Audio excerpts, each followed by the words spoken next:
జవను చేసెను. దానికి 4 బంగారు ఉంగరములను పోతపోసి దాని 4 కాళ్ళకుండిన 4 మూలల యందు ఆ ఉంగరములను వేసెను. బల్లను మోయుటకు మోతకర్రలుండు ఆ ఉంగరములను దాని బద్దెకు సమీపముగా నుండెను. బల్లను మోయుటకు తుమ్మకర్రతో మోతకర్రలను చేసి వాటికి బంగారు రేకులు పొదిగించెను. మరియు నతడు బలిపీఠము నుండి బల్ల మీద నుండి దాని ఉపకరములను అనగా దాని గంగాళమును, దాని ధూప కలశములను, దాని గిన్నెలను, తర్పణము చేయుటకు దాని పాత్రలను మేలిమి బంగారుతో చేసెను. అతడు మేలిమి బంగారంతో దీపవృక్షమును చేసెను. ఆ దీపవృక్షము దాని ప్రకాండమును దాని కొమ్మును నకిషిపనిగా చేసెను. దాని కలశములు, మొగ్గలు, పువ్వులు ఏకాండమైనవి. దీపవృక్షము యొక్క ఇరుప్రక్కల నుండి 3 కొమ్ములు అట్లు దాని ప్రక్కల నుండి 6 కొమ్ములు బయలుదేరినవి. ఒక కొమ్ములో మొగ్గలు పువ్వులు గల బాదము రూపమైన 3 కలశములు, రెండవ కొమ్ములో మొగ్గలు పువ్వులు గల బాదము రూపమైన 3 కలశములు అట్లు దీపవృక్షము నుండి బయలుదేరిన 6 కొమ్ములకు ఉండెను. మరియు దీపవృక్షమందు దాని మొగ్గలు దాని పువ్వులు గల బాదము రూపమైన 4 కలశములుండెను. దీపవృక్షము నుండి బయలుదేరు 6 కొమ్ముల్లో 2 కొమ్మల క్రింద ఏకాండమైన మొగ్గయు నుండెను. వాటి మొగ్గులు వాటి కొమ్ములు ఏకాండమైనవి. అదంతయు ఏకాండమైనదే మేలిమి బంగారుతో నకిషిపనిగా చేయబడెను. మరియు అతడు దాని 7 ప్రదీపములను, దాని కత్తెరను, దాని పట్టుకారును, దాని కత్తెర చిప్పను మేలిమి బంగారుతో చేసెను. దానిని దాని ఉపకరములన్నిటినీ 40 వీణెల మేలిమి బంగారముతో చేసెను. మరియు అతడు తుమ్మకర్రతో ధూపవేదికను చేసెను. దాని పొడుగు 3 ఏడు, దాని వెడల్పు 3 ఏడు, అది చచ్చౌకముగా నుండెను. దాని ఎత్తు 2 మూరలు, దాని కొమ్మలు ఏకాండమైనవి. దానికి అనగా దాని కప్పుటకును దాని 4 ప్రక్కలను దాని కొమ్మలకును మేలిమి బంగారు రేకును పొదిగించి దానికి చుట్టూ బంగారు జవను చేసెను. దాని మొయ్యి మోతకర్రలకు స్థలములుగా దానికి 2 ఉంగరములు బంగారముతో చేసి దాని 2 ప్రక్కల యందు వాటి 2 మూలల యందు దాని జవకు దిగువను వాటిని వేసెను. దాని మోతకర్రలను తుమ్మకర్రలతో చేసి వాటికి బంగారు రేకులను తాపెను. అతడు పరిశుద్ధమైన అభిషేక తైలమును, స్వచ్ఛమైన పరిమళ ధూప ద్రవ్యమును, పరిమళ ద్రవ్యములు మేలకుని చేత చేయించెను. ఆమేన్.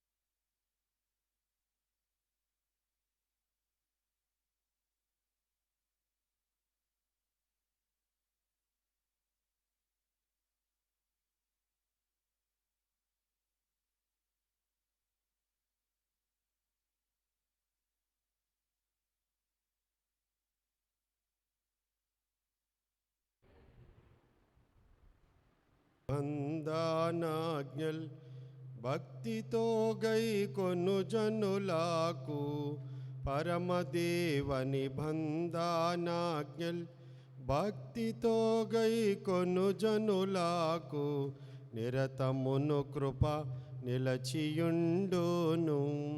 యెహోవా నీతి తరములా పిల్లలకు నుండును. ఆ కారణముచే దేవ సంస్తుతి చేయవే మనసా.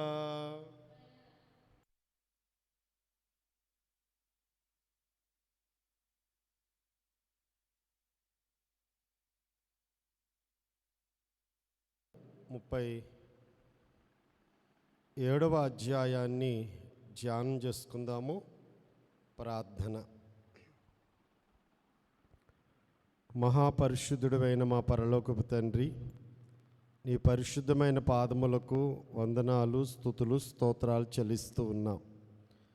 యెహోవా ధర్మశాస్త్రమందు ఆనందించుచు దివారాత్రము దాన్ని ధ్యానించేవాడు ధన్యుడు అని సెలవిచ్చి ఉన్నారు. తండ్రి మీకు స్తోత్రాలు. ఆ వాక్యమును ధ్యానించే ధన్యత మాకు అనుగ్రహించినందుకు స్తోత్రములు. ఈరోజు నిర్గమాకాండములో నుండి 37వ అధ్యాయాన్ని ధ్యానించాలని ఆశతో నీ పాదాల దగ్గరికి వచ్చి ఉన్నాం.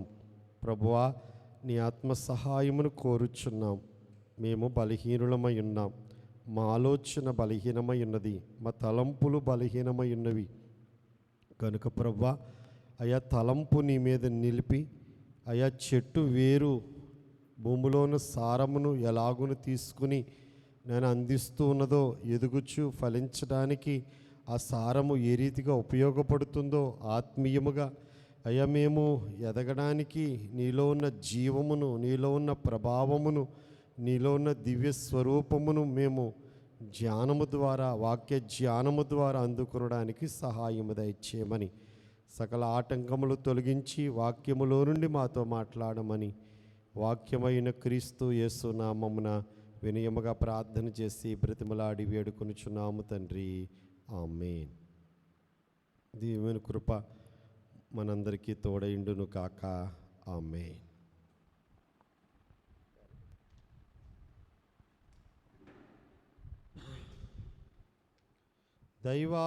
దైవాత్మారమ్ము నా తనువున వ్రాలుము, దైవాత్మారమ్ము నా తనువున వ్రాలుము, నా జీవమంతయు నీతో నిండ చేరి వశింపుము, నా జీవమంతయు నీతో నిండ చేరి వశింపుము.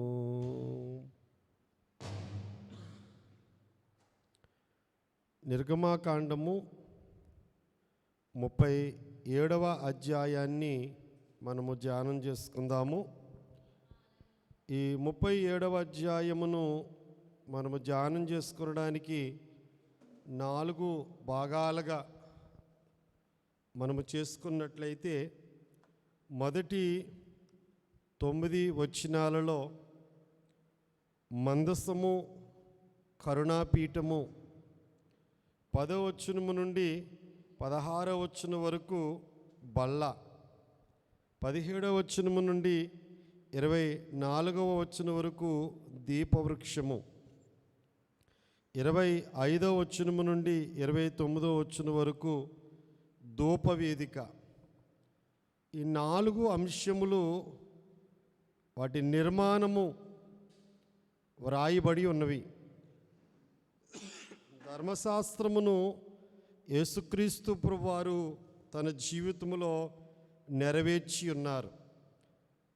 అందుచేత కరుణాపీఠమును గురించి, మందసమును గురించి నిర్గమాకాండము 25వ అధ్యాయంలో మనం ధ్యానం చేసుకుని ఉన్నాం. కరుణాధారి అయిన క్రీస్తును కరుణాపీఠము చూపించుచూ ఉన్నది. అలాగే బల్ల జీవాహారమైన క్రీస్తును చూపించుచూ ఉన్నది. దీపవృక్షము జీవపు వెలుగైన క్రీస్తును చూపించుచున్నది. మనలను వెలుగులోనికి మార్చడానికి, వెలుగుగా మార్చడానికి క్రీస్తు వచ్చి ఉన్నారు. చివరగా ధూపవేదిక విజ్ఞాపన ప్రార్థన చేయుచు ఉన్న మన రక్షకుడైన యేసుక్రీస్తు ప్రభువాని గురించి తెలియజేయచ్చు ఉన్నది. ఈరోజు మనము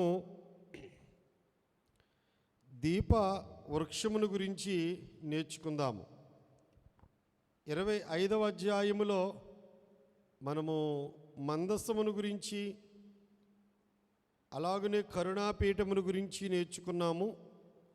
ఆ రోజు సమయము మనకి ఎక్కువ లేనందువలన సన్నిధి రొట్టెల బల్లను గురించి, దీపవృక్షమును గురించి మనము నేర్చుకోలేకపోయాము. ఈరోజు ఈ దీపవృక్షమును గురించి మనము నేర్చుకుందాము. ఈ దీపవృక్షాన్ని మరి పరిశుద్ధ స్థలములో, మరి దేవాలయము లేక ప్రత్యక్ష గుడారము 3 భాగాలుగా కనపడుతుంది బైబిల్ గ్రంథములో. ఆవరణ, అలాగే పరిశుద్ధ స్థలము, అతి పరిశుద్ధ స్థలము. అతి పరిశుద్ధ స్థలములో మందసము, కరుణాపీఠము ఉంటాయి. పరిశుద్ధ స్థలములో సన్నిధి, రొట్టెల బల్ల, దీపవృక్షము, ధూపవేదిక, ఈ 3 పరిశుద్ధ స్థలములో ఉంచబడ్డాయి. ఈరోజు మనము దీపవృక్షమును గురించిన వాక్యాన్ని ధ్యానం చేసుకుందాం. నిర్గమాకాండము 25వ అధ్యాయము 31వ వచనము నుండి 40వ వచనం వరకు ఈ దీపవృక్షమును గురించిన విషయాలు రాయబడ్డాయి. ఈరోజు 37వ అధ్యాయములో 17వ వచనము నుండి 24వ వచనం వరకు దీపవృక్షమును గురించి వ్రాయబడ్డాయి. 40వ అధ్యాయములో వాటి అభిషేకమును గురించి, అలాగనే లేవియా కాండము 24వ అధ్యాయము 1 నుంచి 5 వచనాలలో ఈ దీపవృక్షమును గురించి వ్రాయబడి ఉన్నది. మందిరములో, పరిశుద్ధ స్థలములో 3 వస్తువులలో దీపవృక్షము ఒకటి. మందిరము సూర్యోదయ దిక్కుగా ఉండగా, పరిశుద్ధ స్థలములో ఉత్తర దిక్కుగా బల్ల, దక్షిణ దిక్కుగా దీపవృక్షము ఉంచవలనని, పడమటి దిక్కున అనగా అతి పరిశుద్ధ స్థలము వేరు చేయు తెర ఎదుట, అంటే అతి పరిశుద్ధ స్థలములోకి వెళ్ళే తెర, ఆ అతి పరిశుద్ధ స్థలములోకి వెళ్ళే ద్వారము దగ్గర ఈ ధూపవేదిక ఉంచబడుతుందని లేఖనము తెలియజేస్తూ ఉన్నది. పరిశుద్ధ స్థలములో ప్రవేశించడానికి ముందు శుద్ధి చేసుకొనడానికి గంగాళము ఉంటుంది. గంగాళం ఉంచబడింది. ఇక్కడైతే అతి పరిశుద్ధ స్థలములోకి వెళ్ళడానికి ధూపవేదిక ఉంచబడుతూ ఉన్నది. దీపవృక్షము మన రక్షకుడైన యేసుక్రీస్తు ప్రభువారికి సాదృశ్యంగా కనిపిస్తూ ఉన్నది. దీపవృక్షాన్ని మీకు ఈరోజు జ్ఞాపకం చేయించి ఉన్నాను. దీపవృక్షాన్ని దీపవృక్షమని నిర్గమాకాండములో రాయబడింది. బంగారు దీపవృక్షమని కూడా రాయబడింది. అంతేకాకుండా నిర్మలమైన దీపవృక్షము, నిర్మలమైన దీపవృక్షమని వ్రాయబడి ఉంది. దీపవృక్షము కేవలము దేవుని యొక్క సంకల్పమై ఉన్నది. అది దేవుని యొక్క ఏర్పాటై ఉన్నది. అది దేవుడి ఏర్పాటు. మోషేకు దేవుడు బయలుపరచక ముందు ఆ వివరము ఎవరికీ తెలియదు. అందుచేత 40 దినాలు దేవుని సందులో ఉన్న మోషే గారికి ప్రత్యక్ష గుడార నిర్మాణములో ఈ యొక్క దీపవృక్షాన్ని దేవుడు బయలుపరిచి ఉన్నారు. ఈ దీపవృక్షమును మేలిమి బంగారముతో సంపూర్ణముగా, మిగతా మందిరాల్లో చూచినప్పుడు తుమ్మకరతో చేయబడి బంగారు రేకు పొదగడం అనేది మనం చూస్తున్నాం. బలిపీఠం దగ్గరకు వచ్చేటప్పటికి ఇత్తడి రేకు పొదగడం చూస్తున్నాం. దిమ్మలు దగ్గరికి వెళ్ళేటప్పటికి వెండి రేకు పొదగడం అనేది చూస్తున్నాం. కానీ ఇక్కడ దీపవృక్షము చేసేటప్పటికి స్వచ్ఛమైన బంగారము, ఏ కలంకము లేనిది, కల్తీ లేనిది మేలిమి బంగారము, మొత్తం దీపవృక్షం అంతయు సంపూర్ణముగా ఇక దేనిని వాడకుండా, ఏ లోహమును వాడకుండా మేలిమి బంగారముతో చేయబడింది. సంపూర్ణ దైవత్వానికి ఈ బంగార దీపవృక్షము సూచనగా కనపడుతుంది. ఈ దీపవృక్షాన్ని నగిషీ పనిగా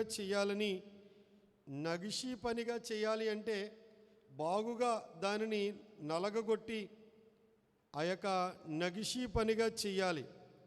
ఎందుకంటే యేసుక్రీస్తు ప్రభువారు ఈ దీపవృక్షానికి సూచనగా మనం చూస్తే కనుక ఆయన బాగుగా నలగొట్టబడ్డారు, శ్రమలు అనుభవించారు. యెషయా 53వ అధ్యాయాన్ని మనం ధ్యానం చేస్తున్నప్పుడు ఆయన పొందిన శ్రమలను, ఆయన అనుభవించిన స్థితిని ప్రవక్త అయిన యెషయా 53వ అధ్యాయంలో ప్రవచించి ఉన్నారు. ఆయన మనుషులు చూడనొల్లని వానిగా, మరి చాలా బలహీనుడుగా ఆయన శరీరం అంతయు మార్చబడినది. సొగసు లేనివానిగా, స్వరూపము లేనివాడిగా మార్చబడ్డారు. బంగారము సుత్తితో కొట్టబడి నలిగిపోయిన ఎలాగూ దీపవృక్షంగా చేయబడుతుందన్న విషయాన్ని మనం ధ్యానం చేసినట్లయితే, యేసుక్రీస్తు కూడా మన కొరకు శ్రమలు అనుభవించి మన కొరకు గొప్ప రక్షణ ఇవ్వడానికి ఆయన నలుగుగొట్టబడి ఉన్నారు.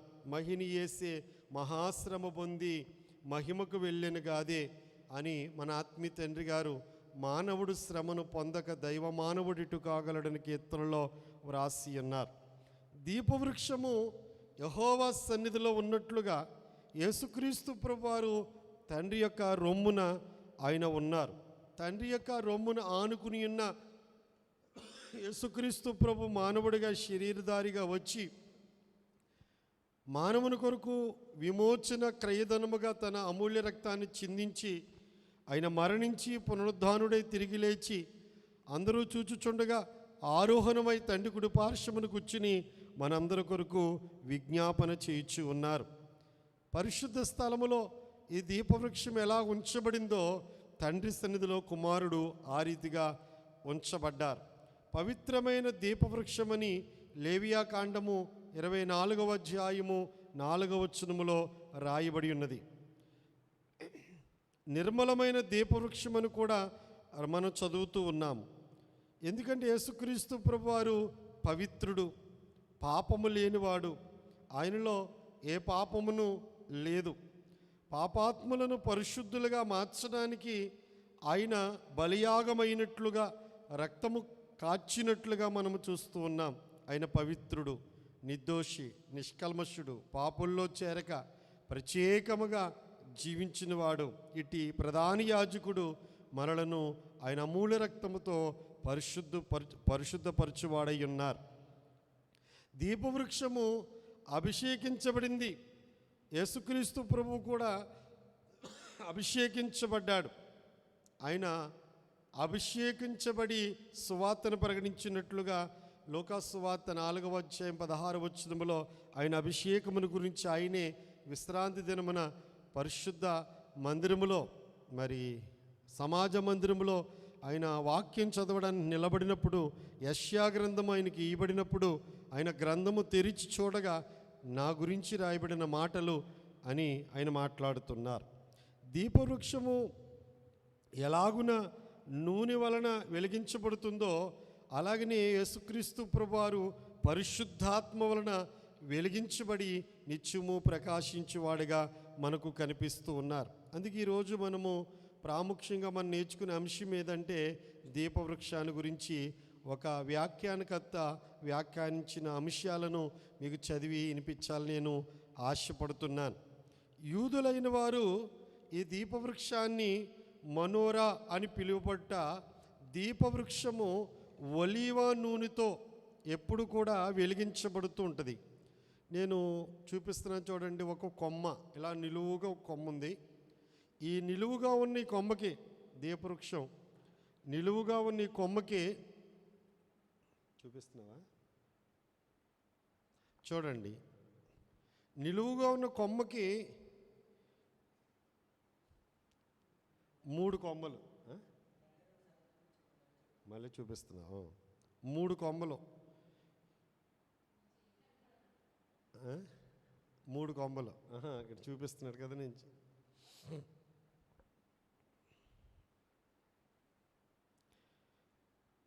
నిలువుగా ఒక కొమ్మ, ఈ కొమ్మకి ఒక పక్కన 3 కొమ్మలు, మరొక పక్కన 3 కొమ్మలు. ఇది పైన వచ్చేటప్పటికి 7 కొమ్మలు కూడా సమానంగా ఉంటాయి. 7 కొమ్మలు గలది. 7 కొమ్మలు దీప స్తంభము. ఇశ్రాయేలుల యొక్క జాతీయ పతాకములో, ఇశ్రాయేలుల యొక్క జాతీయ పతాకములో బంగారుపు దీపవృక్షము ఉన్నది. ప్రతి దేశానికి ఒక జాతీయ పతాకం ఉంటుంది. మనది 3 రంగుల జెండా, మధ్యలో అశోక చక్రము ఉంటుంది. భారతదేశ మరి జాతీయ జెండా. అలాగే ప్రతి దేశమునకు వారి వారి యొక్క జాతీయ జెండాలు ఉంటాయి. ఇశ్రాయేలు దేశం యొక్క జాతీయ పతాకముగా బంగారు దీపవృక్షము ప్రభువుని 7 ఆత్మలను సూచించుచున్నది. దీపవృక్షమునకు కొలతలు ఇవ్వలేదు. ప్రతిదానికి మందస్సానికి కానీ, కరుణాపీఠముకు కానీ, ధూప వేదికకు, బల్లకు, అలాగే చెక్కలకు అంటే పలకలకి, దిమ్మలకి, తెరలకి, బలిపీఠమునకు అన్నిటికీ కొలతలు ఇవ్వబడ్డాయి. కానీ దీపవృక్షానికి కొలతలు ఇవ్వబడలేదు. ఈ దీపవృక్షము అనుదినము సాయంకాలం మొదలుకొని ఉదయం వరకు వెలుగుచుండాలి. సాయంకాలం నైవేద్యం అర్పించేటప్పుడు యాజకులు ప్రదీపమును వెలిగిస్తారు. మరియు ఉదయం వరకు దీపాన్ని సవరిస్తూ ఉండాలని అహరోనుకి, ప్రధాన యాజకుడైన అహరోనుకి, అహరోను కుమారులకు దేవుడు ఆజ్ఞాపించి ఉన్నారు. ఈ దీపవృక్షం యొక్క వివరణ మనం ఇప్పుడు పరిశీలించినట్లయితే మేలిమి బంగారముతో చేయాలి.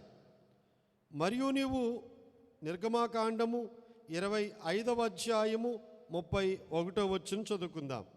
నిర్గమాకాండము 25వ అధ్యాయము 31వ వచనం.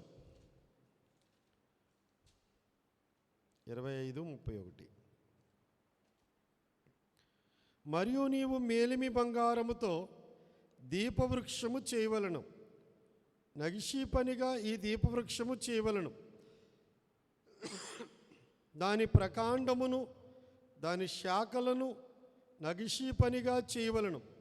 దాని కలసములు, దాని మొగ్గలు, దాని పువ్వులు దానితో ఏకాండమై ఉండవలెను. ఇక్కడ కలసములు, మొగ్గలు, పువ్వులు దానితో ఏకాండముగా ఉండాలి. ఈ దీపస్తంభం ఒక మేలిమి బంగారు దిమ్మ నుండి చేయబడింది.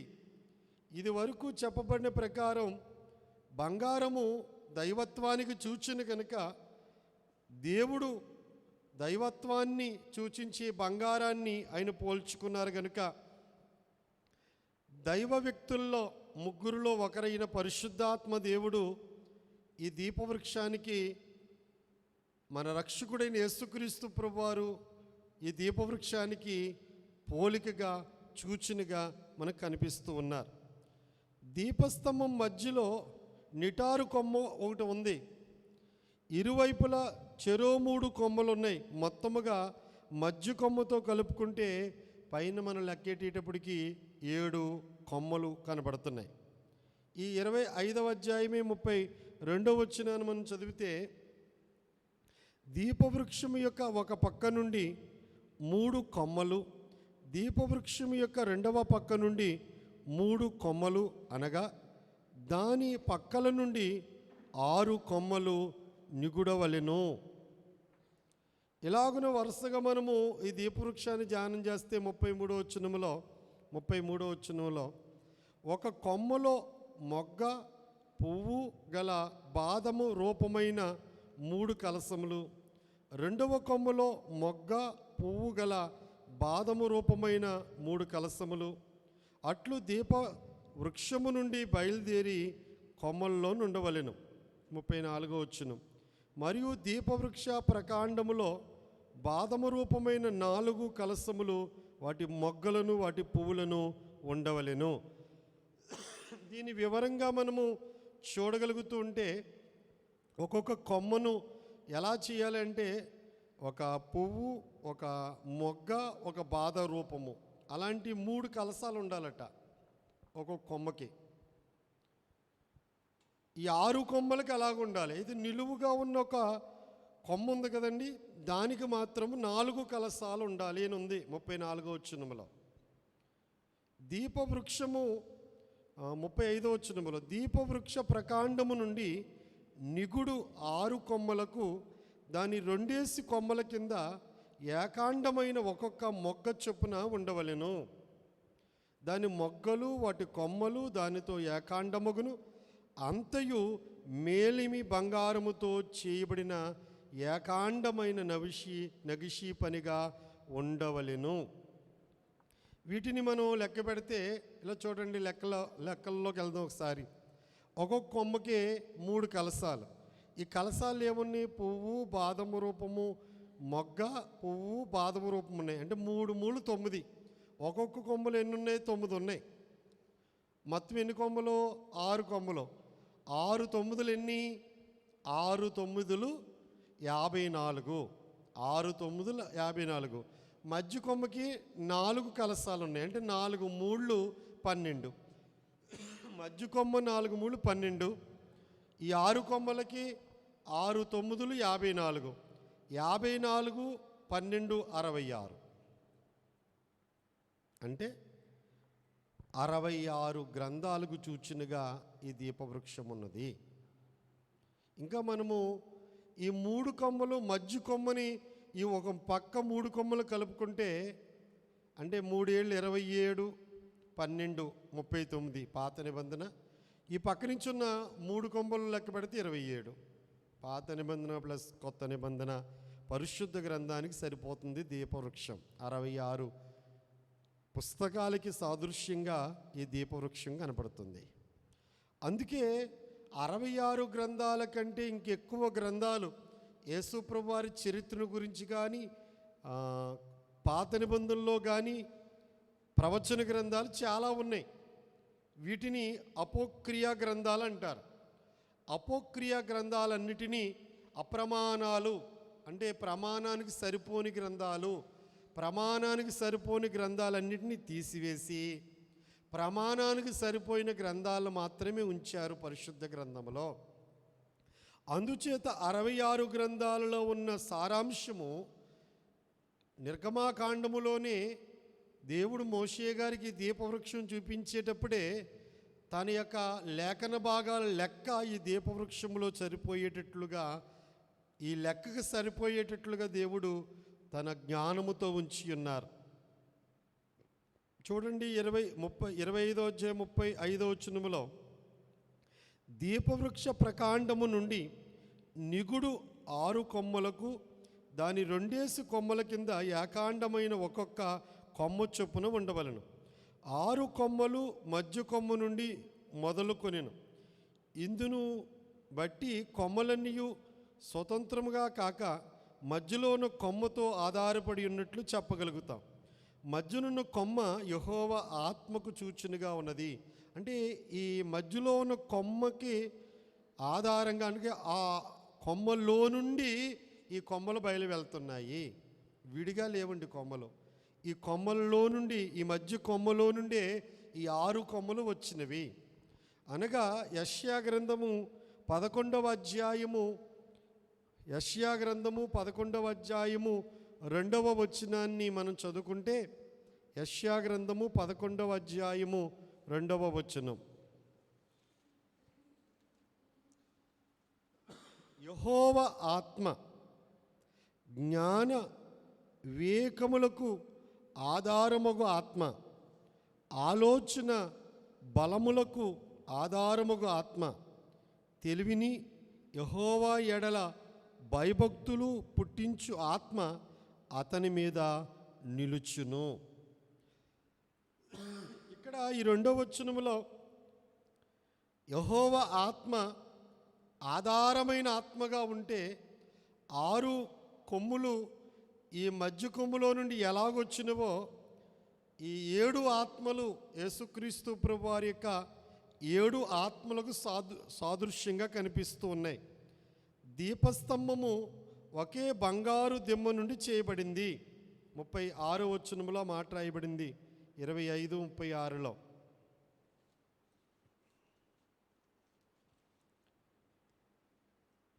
వాటి మొగ్గలు వాటి కొమ్మలు దానితో ఏకాండమగును. అదంతయు మేలిమి బంగారముతో చేయబడిన ఏకాండమైన నవిషీ పనిగా ఉండవలెను.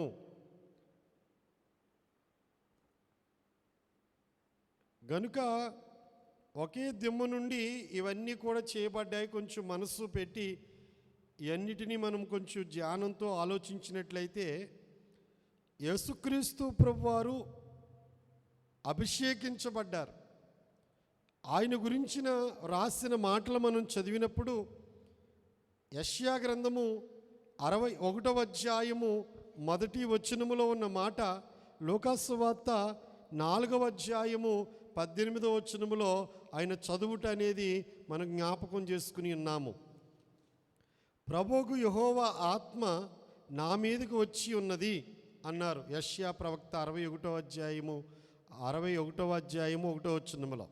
ప్రభువుకు యెహోవా ఆత్మ నా మీదకు వచ్చి ఉన్నది, దీనులకు సువర్తమానం ప్రకటించుటకును, యెహోవా నన్ను అభిషేకించును, నలిగిన హృదయము గలవారిని దృఢపరచుటకును, చెరలో ఉన్న వారికి విడుదలను, బంధించబడిన వారికి విముక్తిని ప్రకటించుటకు, యెహోవా హితవస్త్రము మన దేవుని ప్రతిదండన దినమును ప్రకటించుటకును, దుఃఖాక్రాంతులందరినీ వాదార్చుటకును, ఇలాగున దేవుని ఆత్మ యేసుక్రీస్తు మీద ఎందుకు దిగివచ్చినదంటే దీనులకు సువర్తమానం ప్రకటించుటకు.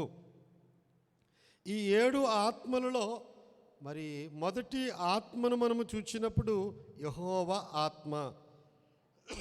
యెహోవా ఆత్మ మనము దేని బట్టి 7 ఆత్మలు చూస్తున్నామంటే మీరు యెషయా గ్రంథం 11వ అధ్యాయం 2వ వచనాన్ని జ్ఞాపకం ఉంచుకోండి.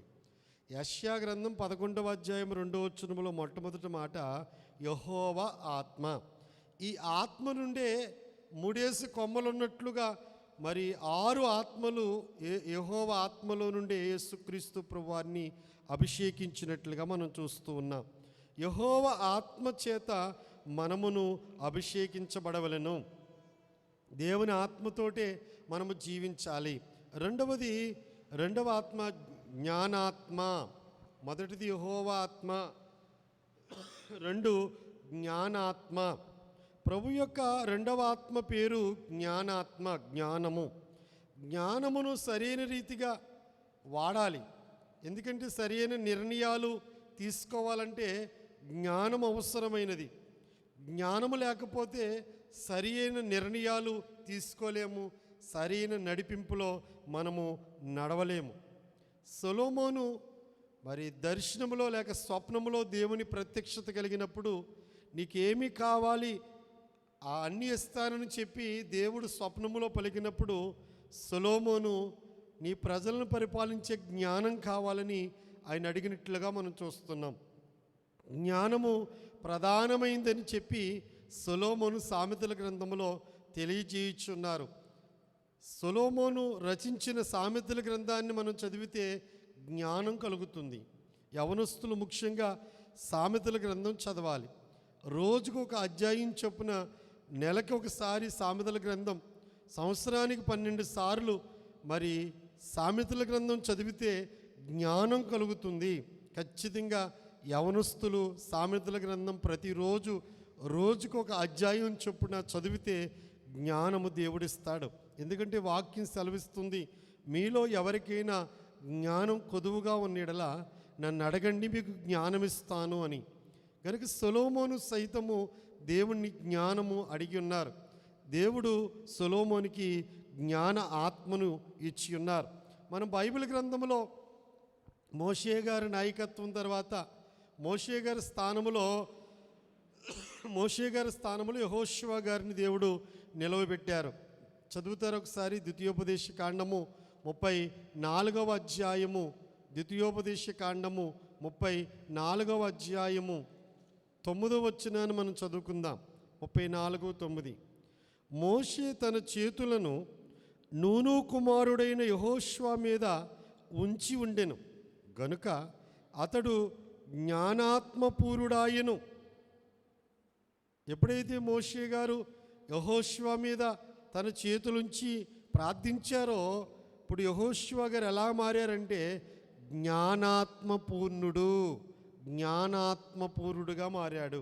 అంటే ఇశ్రాయేలీలను మరి శత్రువుల చేతుల్లోంచి జయించే విషయంలో జ్ఞానము, దేశమును 12 గోత్రాలకి పంచే విషయంలో జ్ఞానము, అట్టి జ్ఞానాన్ని దేవుడు సొలొమోనుకి ఇచ్చి ఉన్నారు, యెహోషువకి ఇచ్చి ఉన్నారు.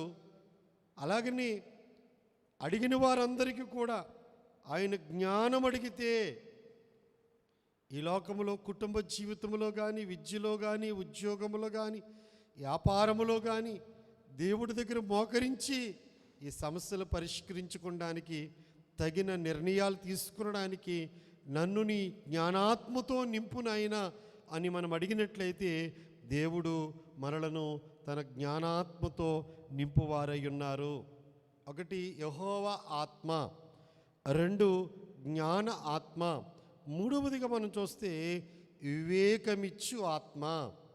మీకు మూలవాక్యం ఏదంటే యెషయా గ్రంథము 11వ అధ్యాయము 2వ వచనం. దాన్ని బట్టి 7 ఆత్మలు మనం ధ్యానిస్తూ ఉన్నాం. వివేకమిచ్చు ఆత్మ. వివేకము అనగా ఆయా సందర్భాలలో దేవుడు ఎందుకు పలానా కార్యమును చేస్తానన్నది గ్రహించగలుగుటకు వివేకం కావాలి. మొన్న జ్ఞాపకం చేసుకున్న వివేకాన్ని గురించి, వివేకం గురించి చెప్తూ ప్రభు పాము వలె వివేకులై ఉండండి అని చెప్పారు. వివేకి ఎవరో కూడా సామెతల గ్రంథంలోంచి మనము చూచి ఉన్నాం. వివేకం అనేది దేవుడిచ్చే ఒక ఆత్మవరము. అందుచేతే దానియేలు గ్రంథము 1వ అధ్యాయము 17వ వచనములో ఈ దానియేలుతో పాటు ఆ ముగ్గురు యవనస్తులకు దేవుడిచ్చిన జ్ఞానాన్ని మనం చూద్దాం. 17వ వచనం. ఈ నలుగురు బాలుల సంగతి ఏమనగా, దేవుడు వారికి జ్ఞానమును, సకల శాస్త్ర ప్రవీణతయు, వివేకమును అనుగ్రహించెను. మరియు దానియేలు సకల విధములకు దర్శనములను, స్వప్న భావములను గ్రహించు తెలివి గలవాడై ఉండెను. వివేకము అనేది ఒక కళ లేక స్వప్నము, అర్థము చెప్పడములో దేవుడు వివేకాన్ని దేవుడు దానియేలు గారికి ఇచ్చి ఉన్నాడు. స్వప్న భావాలు తెలియజేశారు, ఆయన దర్శన భావాలను తెలియజేశారు దానియేలు గారు.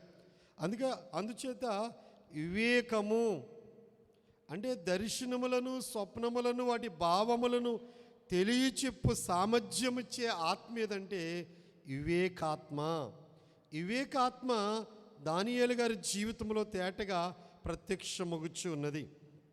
దేవుని వాక్యము అర్థము చేసుకున్నట్టుకు మరియు దానిని ఇతరులకి వివరించడానికి ఒక ఉపదేశకుడికి ఈ అభిషేకము అవసరమై ఉన్నది.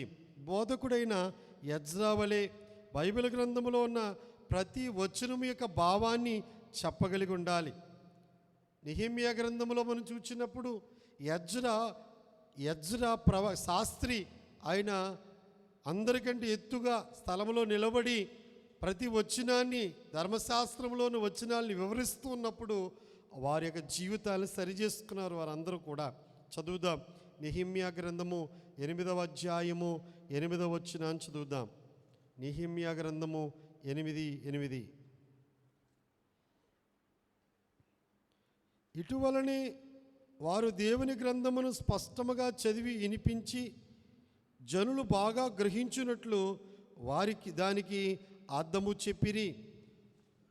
అర్థము చేసుకుని వాక్య ప్రకారంగా జీవించేటట్లుగా, వారి తప్పిదాలను సరిచేసుకునేటట్లుగా అప్పటి వరకు వారి విశ్రాంతి దినం ఆచరించడం మానివేశారు. అలాగే వివాహ విషయంలో కూడా దేవునికి వ్యతిరేకముగా వారి వివాహాలు చేసుకుని ఉన్నారు. ఎన్నిటినీ వాక్యాన్ని చదువుతూ, వాళ్ళకి అర్థమయ్యేటట్లుగా చదువుతూ దాని వివరణ తెలియజేస్తూ ఉన్నప్పుడు ప్రజల జీవితాల్లో మార్పు కలిగినది. అందుచేత వివేకమిచ్చే ఆత్మ, ఒకటి యెహోవా ఆత్మ, 2 జ్ఞానాత్మ, 3 వివేకమిచ్చు ఆత్మ, 4 ఆలోచన ఆత్మ. ప్రవక్తని యెషయా 9:6 చెప్తారు కదా, ఆలోచనకర్త. యేసుక్రీస్తు ప్రభు వారి యొక్క జన్మ ప్రవచనములో ఉంటుంది, ఆయన ఆలోచనకర్త. ఆలోచనకర్త యొక్క పరిచర్య పిలువబడిన వారికి ఆలోచన ఆత్మను, అభిషేకాన్ని దేవుడు అనుగ్రహిస్తాడు. ఆలోచనకర్త అన్నది ప్రభు అయిన యేసుక్రీస్తు ప్రభు వారి యొక్క బిరుదుల్లో ఒక బిరుదై ఉన్నది. ఆయన ఆలోచన చెప్పువారై ఉన్నారు. మనకి ఆలోచన కావాలి. ఏ పని ఏ రీతిగా చేయాలి, ఏ మార్గాన ప్రయాణం చేయాలి. ఎన్నో మార్గాలు కనపడుతుంటే ఒక్కొక్క పరిస్థితిలో ఒక పని చేయవలసి వచ్చినప్పుడు ఎన్నో ఆలోచనలు, ఎన్నో మార్గాలు. అందులో ఏ మార్గము ఖచ్చితమైంది, నిజమైంది, మనకు అవసరమైంది, మేలుకరమైంది అని మనము తీర్మానం చేసుకోలేం, నిర్ధారణ చేసుకోలేం. చాలా ఆందోళన చెందుతూ ఉంటాం. అప్పుడు మనము దేవుణ్ణి అడిగితే గనక స్థిరమైన మార్గాన్ని, సుస్థిరమైన మార్గాన్ని చూపించేవారై ఉన్నారు. లేనిపోని మార్గంబు లెన్నోయుండా జ్ఞానోపదేశంబు మానుగా చేయుచు వాణిని ఖండించి, మానుగా చేయుచు వాణిని ఖండించి, నేనే మార్గంబన్న నిజమైన మార్గంబు నీవేయని నమ్మిక యేసు నాకు నీవేయని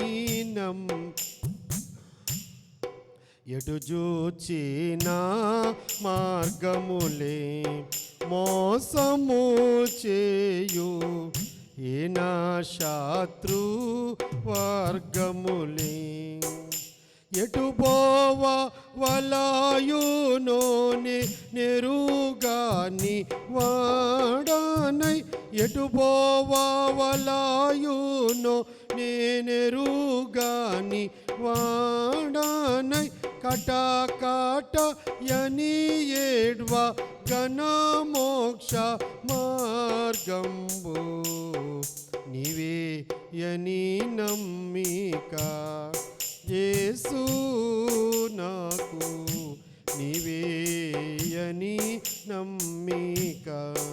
నీవే మార్గంబు, నీవే సత్యంబు, నీవే జీవంబు, నీవే సర్వంబు నీవేయని నమ్మిక యేసు నాకు నీవేయని నరలోకము నుండి పరలోకంబు వరకు నీచెనగా నుండి, నరులకు ముందుగా నడచుచు ముక్తికి, నరులకు ముందుగా నడచుచు ముక్తికి, సరిగా కొని పోవుస్తూ స్థిరమైన మార్గంబు నీవేయని నమ్మిక యేసు నాకు నీవేయని నమ్మిక.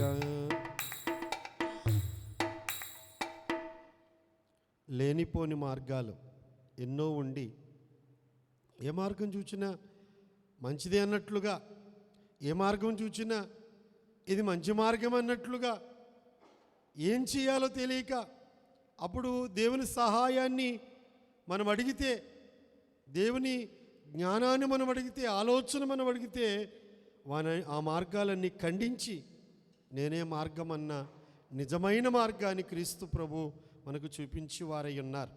ఎటు చూచిన మార్గములే మోసము చేయు హీన శత్రు వర్గములే, ఎటు పోవలనో నేను ఎరుగని వాడనై, కటకటాయని ఏడవ ఘనమోక్ష మార్గం.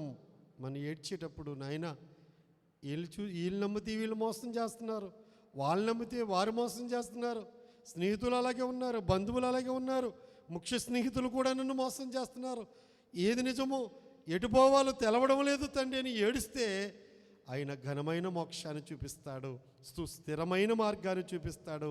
ఆయనే మార్గమై ఉన్నారు. అందుకే ఆయన ఆలోచనకర్త. 4వ ఆత్మ ఆలోచన ఆత్మ. యెషయా 11:2 వాక్యాన్ని బట్టి 7 ఆత్మలు మనం ధ్యానం చేస్తూ ఉన్నాము. దేవుని ఆలోచన మనకిచ్చి మన ఆలోచనలన్నీ కొట్టివేసి ఆలోచన ఆత్మ ద్వారా మనల్ని నడిపించేవారై ఉన్నారు. 1 యెహోవా ఆత్మ, 2 జ్ఞానాత్మ, 3 వివేకమిచ్చు ఆత్మ, 4 ఆలోచన ఆత్మ. ఎందుకనగా ఆలోచన దేవుడి దగ్గర మనము అడగవలసిన వారమై ఉన్నాం. మీరు బైబిల్ బాగుగా చదవగలుగుతూ ఉంటే ఈ రాజైన దావీదు గారి యొక్క చరిత్ర మీరు చదివినప్పుడు ప్రతి విషయంలో కూడా దేవుని సహాయాన్ని, దేవుని సంకల్పాన్ని ఎరిగి ప్రయాణం చేసినట్లుగా దావీదు గారి జీవితంలో మనము గుర్తిస్తూ ఉంటాం. యుద్ధానికి వెళ్ళమంటావా వద్దంటావా, దేవుని చిత్తమేంటి, దేవాలయం కట్టే విషయంలో దేవుడి చిత్తమేంటి, ప్రతి విషయంలో కూడా ఆయన దేవుని దగ్గర ఆలోచన అడిగినట్లుగా, ప్రతి విషయంలో కూడా దేవుని సహాయం కోరుకున్నట్లుగా దావీదు జీవితాన్ని మనము చూస్తూ ఉంటాం. ఊరీము తుమీముల ద్వారా యాజకులు దగ్గరికి వెళ్ళి అడగడం, యెహోవా సెలవును బట్టి ఆయన వెళ్ళడం, దర్శనము ద్వారా వెళ్ళడం, స్వప్నము ద్వారా వెళ్ళడం, మరి దేవుని యొక్క రాత ప్రత్యక్ష ద్వారా తెలుసుకునడం అనేది దైవ సేవకుల దగ్గరికి వెళ్ళి మరి నాతాను, గాదు వీళ్ళందరి యొక్క సలహా తీసుకుంటూ ఆయన ప్రభు చిత్తాన్ని, దేవుని చిత్తాన్ని ఎరిగి, దేవుని ఆలోచన ఎరిగి ఆయన ప్రయాణం చేస్తున్నట్లుగా మనం చూస్తూ ఉన్నాం. ఇది మన ఆత్మీయ జీవితానికి ఆశీర్వాదకరమైంది, మేలుకరమైంది, ఉపయోగకరమైంది, దీవెనకరమైనది. ఏదైనా ఏది పనిచేసినా సరే ఆయన దగ్గర మనం ఆ అంశాన్ని పెట్టి, దేవా ఈ చదువు విషయంలో నీ చిత్తం బయలుపరచు నాయన, ఈ వ్యాపార విషయంలో నీ చిత్తము బయలుపరచు ప్రవ్వా, ఈ వివాహ విషయంలో నీ చిత్తం బయలుపరచు ప్రవ్వా, మరి పశువుల విషయంలో, మరి సమస్తము ఏటి విషయంలోనైనా సరే, ఒక స్థలం కొనుక్కుంటున్నావు, ఒక చెరువు కొనుక్కుంటున్నావు, ఒక ఆస్తి సంపాదించుకుంటున్నావు, ప్రతి విషయంలో, ప్రతి చిన్ని విషయంలో కూడా ప్రభు సెలవు తీసుకుని దేవుని చిత్తం ఎరిగి దేవుని ఇష్ట ప్రకారంగానే మనము కొనసాగుచున్నప్పుడు మన జీవితాలు మరి ఎంతో ఆశీర్వాదకరంగా, దీవెనకరంగా ఉంటాయని దేవుని సేవకుడిగా మీకు జ్ఞాపకం చేస్తున్నాను. 4వది ఆలోచనిచ్చే ఆత్మ. 5వది బలమునకు ఆధారమగు ఆత్మ. బలమిచ్చే ఆత్మ, బలమునకు ఆధారమగు ఆత్మ. అద్భుతాలు జరిగించే పరిధిలో ఈ ఆత్మ దేవుని శక్తిని విడుదల చేస్తూ ఉంటుంది. చూడండి, బలం, సంసోనికి అంత బలం ఎక్కడి నుంచి వచ్చింది? సంసోనికి ఆ బలము పరిశుద్ధాత్మ దేవుడు సంసోన్ని ఆవరించినప్పుడు ఆ బలాన్ని ఎవరు ఎదిరించలేకపోయారు. అంతమంది శత్రువులు ఫిలిస్తీన్లు ఉన్నా సరే దేవునికి ఆత్మ బలాన్ని సంసోన్లోకి వచ్చినప్పుడు, అందుకే దైవజనులు మనోవిచారం కీర్తనలో సంసోను బలము నీకిచ్చేదా, సంతోషించు సంతోషించు, హింసలన్నీ పోగు చేసి ధ్వంసము చేయి, హింసలన్నీ పోగు చేసి ధ్వంసం చేయి, నీకు బలమిస్తాను, సంసోనికి ఇచ్చిన బలాన్ని ఇస్తాను. దేవుని ఆత్మ సంసోను మీదకి వచ్చినప్పుడు, సంసోను దేవుని ఆత్మ బలముతో నింపబడినప్పుడు వేల మందిని చంపాడు ఆయన, 100 మందిని చంపాడు ఆయన. ఆయన బలం ఎక్కడి నుంచి వచ్చింది తెలుసుకునడానికి ఎన్నో ప్రయత్నాలు వారు చేశారు. అందుచేత బలము దేవుని సన్నిధిలో ఉన్నది. ఈ అంచు దినాల్లో మనందరికీ దేవుడు బలము అవసరమై ఉన్నది. ఆయన బలవంతుడైన దేవుడుగా మనకు కనిపిస్తున్నారు. బలము ఆయన సన్నిధిలో దేవుడు మనకిస్తాడు కనుక బలమునకు ఆధారముగు ఆత్మగా మనము చూచుచూ ఉన్నాం. ఇక 6వదిగా మనం చూస్తే తెలివికి ఆధారముగు ఆత్మ. 6వ ఆత్మ తెలివికి ఆధారముగు ఆత్మ. ఈ తెలివి మానవులిచ్చే తెలివి కాదు. చదువును బట్టి వచ్చే జ్ఞానాన్ని విజ్ఞానము అంటారు. చదవడాన్ని బట్టి దాన్ని విజ్ఞానము.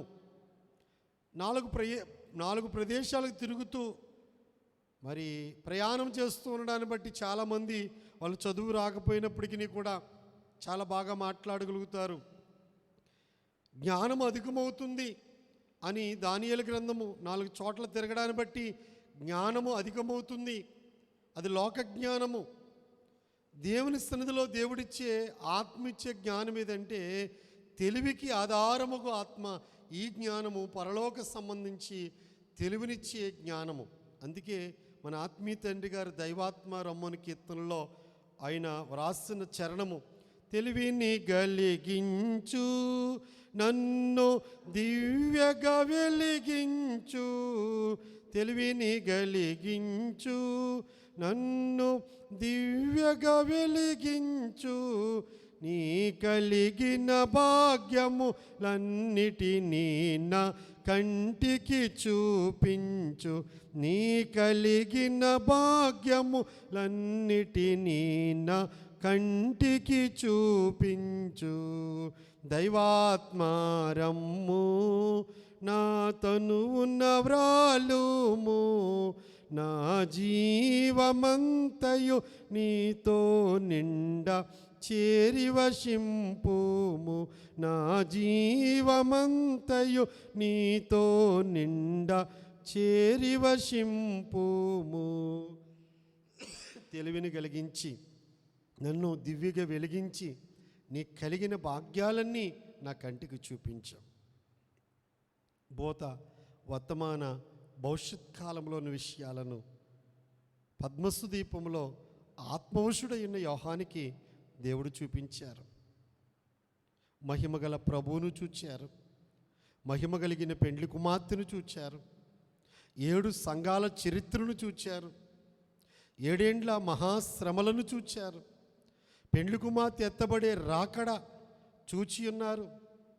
ఇవన్నీ దేవునికి ఆత్మ ద్వారా, పరిశుద్ధాత్మ అభిషేకము ద్వారా జరిగిన కాలములో, జరుగుచున్న కాలములో, జరగబోయే కాలములో ఆయన తెలుసుకోగలిగారు. రాకడ సమీపముగా ఉన్నది అనే విషయం ఎలా తెలుస్తుంది? తెలివి లేదా అన్న మాట ప్రశ్నిస్తూ ఉంటారు. ఆ తెలివి ఆత్మ సంబంధమైన తెలివి కావాలి. ఆత్మ సంబంధమైన తెలివి మనకు ఉన్నప్పుడే రాకడ విషయాలు మనము గ్రహించగలుగుతాం. గుర్తులు చూస్తూ, వార్తాపత్రికలు చదువుతూ, ఒక పక్కన వార్తాపత్రికలు చదువుతూ, రెండవ పక్కన బైబిల్ చూస్తూ రాకడ సమీపముగా ఉన్నదని తెలుసుకోండి. తెలివికి ఆధారముగా ఆత్మ వలనే ప్రభు రాకడ సమీపముగా ఉన్నదని తెలుసుకోగలుగుతాము. ఆత్మ సంబంధమైన తెలివి, ఆత్మ సంబంధమైన తెలివికి ఆధారమైన ఆత్మ. ఇక చివరిగా యెహోవా యందలి భయభక్తులు పుట్టించు ఆత్మ, 7వ ఆత్మ. ఈ 7 ఆత్మలు యెషయా 11వ అధ్యాయము 2వ వచనంలో మనం చూస్తూ ఉన్నాం.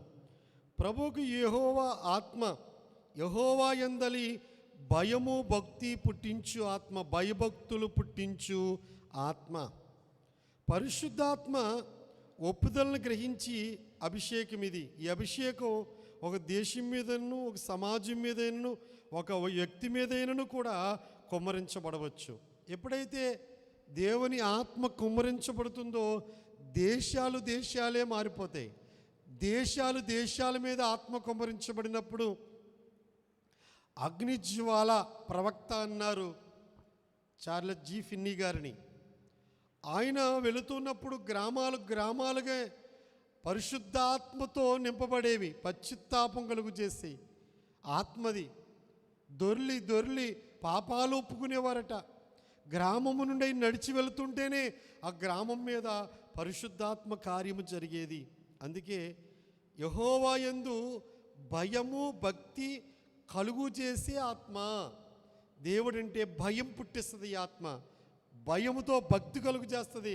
అంటే నూతన నిబంధనలో మనం అపోస్తల కార్యాలు చూచినప్పుడు సంఘము పరిశుద్ధాత్మతో నింపబడినప్పుడు ఈ సంగతులన్నీ విన్న వారందరూ మిగుల భయపడిరి.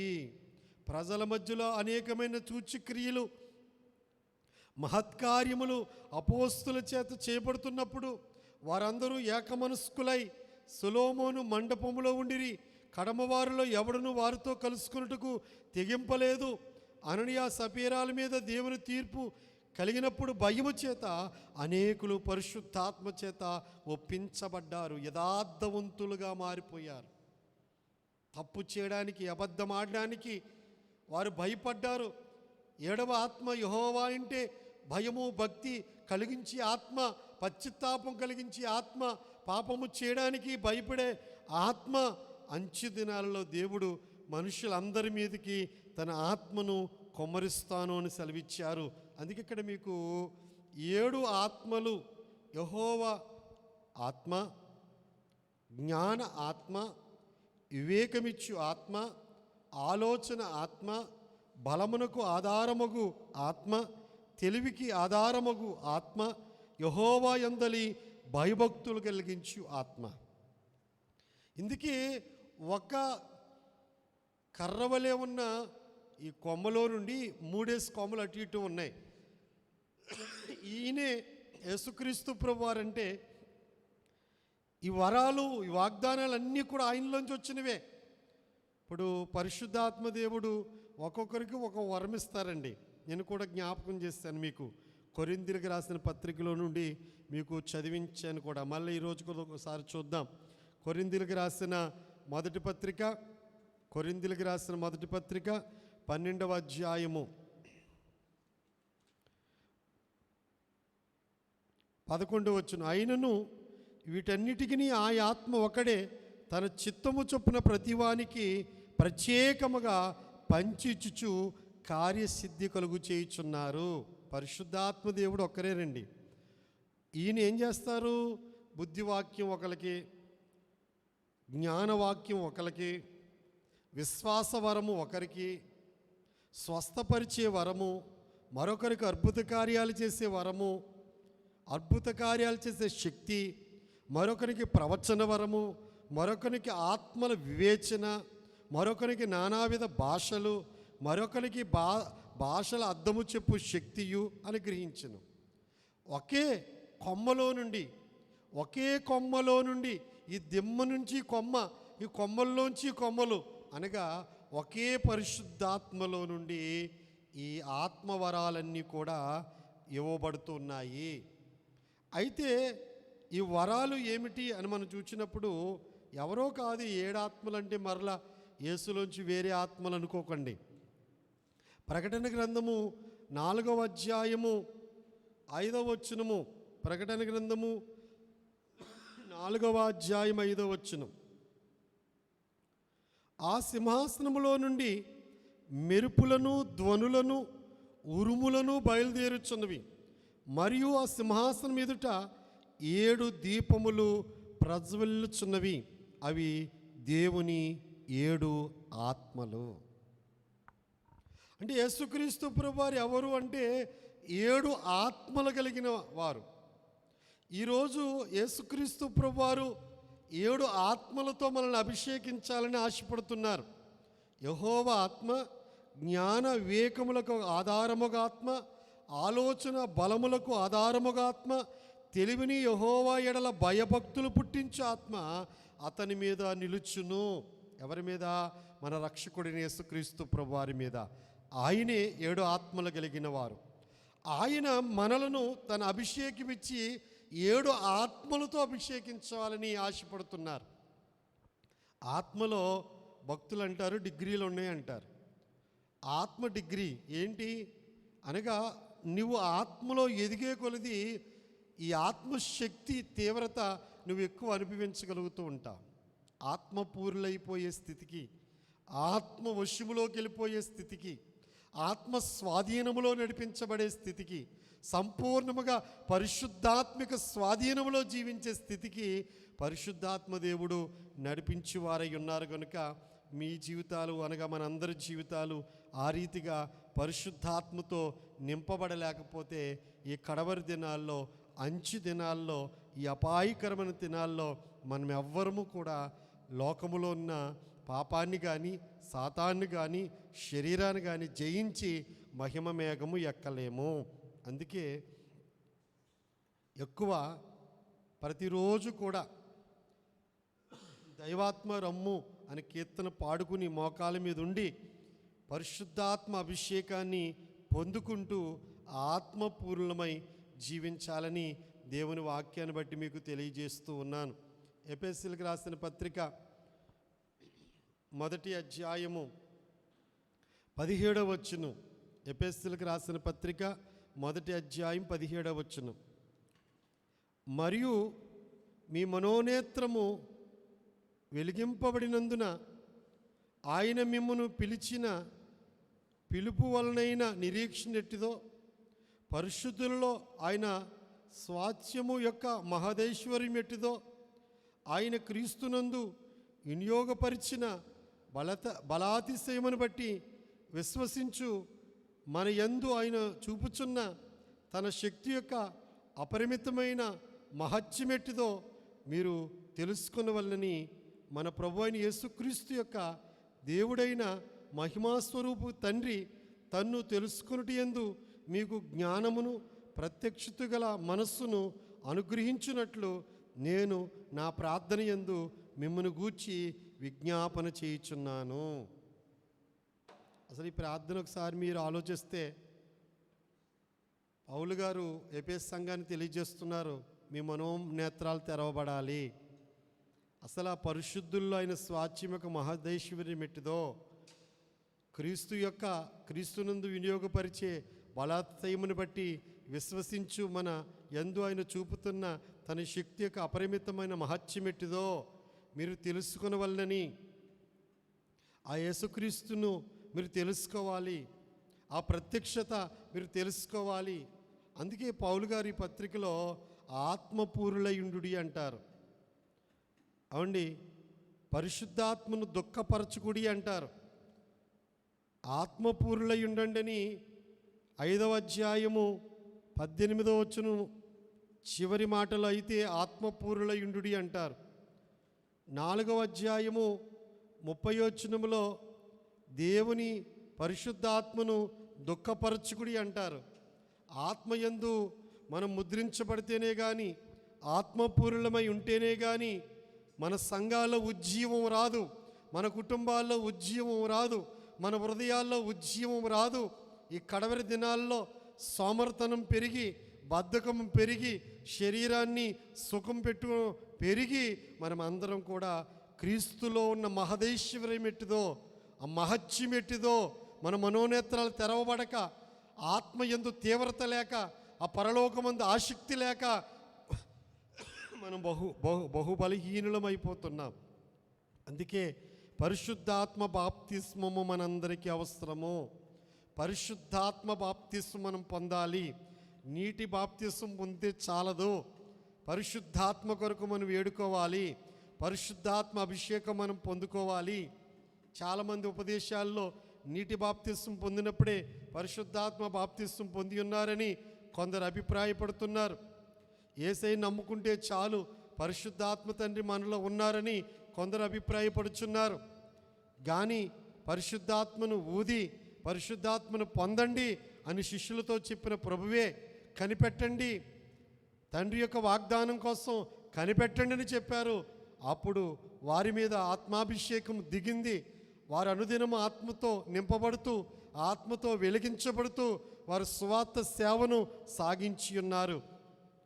ఆత్మ లేకుండా ఒట్టివారిగా మనం చేసిన పని నిష్ప్రయోజనమైపోతుంది. కనుక కన్నీళ్లు కార్చి నేను ప్రార్థన చేస్తాను మీకోసం అని ఎఫెసీ పత్రికలో పౌలు గారు తెలియజేస్తున్నట్లుగా మనమందరము కూడా పరిశుద్ధాత్మతో నింపబడినప్పుడే ఆత్మ జ్ఞానముతో మనమందరము నడిపించబడతాము.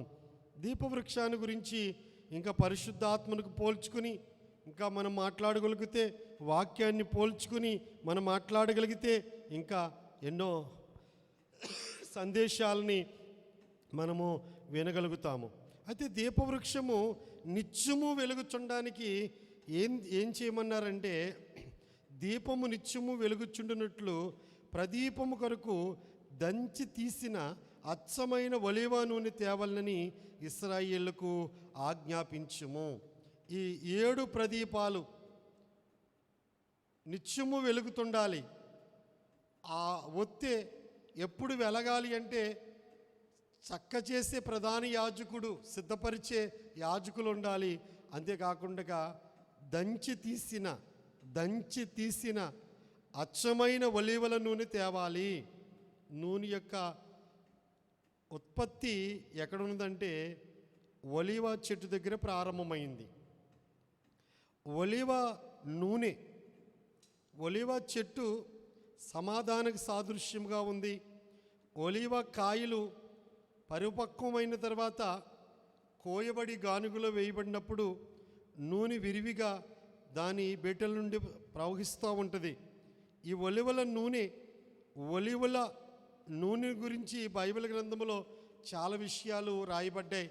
ఒలివ అనే అంశంలోకి వెళ్ళినప్పుడు మనం చాలా ఎక్కువ విషయాలు ధ్యానం చేయవలసి వస్తుంది. సమయం అయిపోయింది కనుక ఈ పరిశుద్ధాత్మ దేవుడే నూనెకి పోల్చబడ్డారు. ఈ పరిశుద్ధాత్మ తండ్రి నూనెకి పోల్చబడ్డారు. ఆ పరిశుద్ధాత్మ తండ్రి నూనె ఉంటేనే కానీ మనం వెలగం. నూనె అయిపోయిందనే కదండి బుద్ధి లేని కన్నికలు, బుద్ధిగల కన్నికలు నూనె అడిగారు. నూనె అయిపోయడం వల్ల కొనువారి దగ్గరికి వెళ్ళి వాళ్ళు కొనుక్కుని వచ్చి నూనె నింపుకుని వెలిగించేటప్పటికి పెండ్లి కుమారుడు వచ్చి బుద్ధిగల వారిని తీసుకెళ్ళిపోయాడు. కనుక పరిశుద్ధాత్మ లేకపోవడమే నూనె అయిపోవడం. పరిశుద్ధాత్మ లేకపోవడం అంటే మనం వాడుతున్నప్పుడు నూనె వెలుగుతున్న కొలది ఆ నూనె అయిపోతూ ఉంటుంది, మరలా నూనె పోస్తూ ఉండాలి. అలాగే మనలోని దేవుని ఆత్మను మనం వాడుతున్నప్పుడు ఆ యొక్క ఆత్మను మనల్ని ఎప్పటికప్పుడు నింపుకుంటూ ఉండాలి. ఏ రోజుకి ఆ రోజు పరిశుద్ధాత్మతో మనం నింపబడుతుండాలి. అగ్ని వంటి పరిశుద్ధాత్మతో మనము దినదినము కూడా నింపబడుతుండాలి. ఎప్పుడైతే మనం పరిశుద్ధాత్మతో నింపబడతామో అప్పుడు పరిశుద్ధాత్మతో నింపబడినప్పుడు నిజమైన ఈ వెలుగైన యేసుక్రీస్తు ప్రభువారు, బైబిల్ గ్రంథంలో యేసుక్రీస్తు ప్రభువారి గురించి మనం చూసినప్పుడు ఆయన నిజమైన వెలుగుగా, జీవపు వెలుగుగా, గొప్ప వెలుగుగా, మహిమకరమైన వెలుగుగా, యేసుక్రీస్తు ప్రభువారు ఆశ్చర్యకరమైన వెలుగుగా, సత్యమైన వెలుగుగా, నిత్యమైన వెలుగుగా ఆయన ఉన్నారు. ఇలాగున మనం ధ్యానం చేసుకున్నప్పుడు నవిషి పని గురించి దీపవృక్షంలో ఉన్న అనేక పాఠాలు మన ఆత్మీయ జీవితానికి మేలుకరమైన పాఠాలు, ఆశీర్వాదకరమైన పాఠాలు నేర్పిస్తుంది. దీపవృక్షము 7 ఆత్మలు కలిగిన మన రక్షకుడైన యేసుక్రీస్తు ప్రభువారు సూచనగా ఉంది. ఆ యేసు ప్రభువారు మనలను తన 7 ఆత్మలతో నింపి పెండ్లి కుమార్తెలుగా సిద్ధపరిచి మేఘమెక్కాలని తన అభిషేకం ఇవ్వడానికి సిద్ధముగా ఉన్నారు. అట్టి అభిషేకం కొరకు పరిశుద్ధాత్మ తండ్రి మనలను సిద్ధపరచును కాక. ఆమేన్. ధ్యానం చేసుకుందాం. మోకరించండి.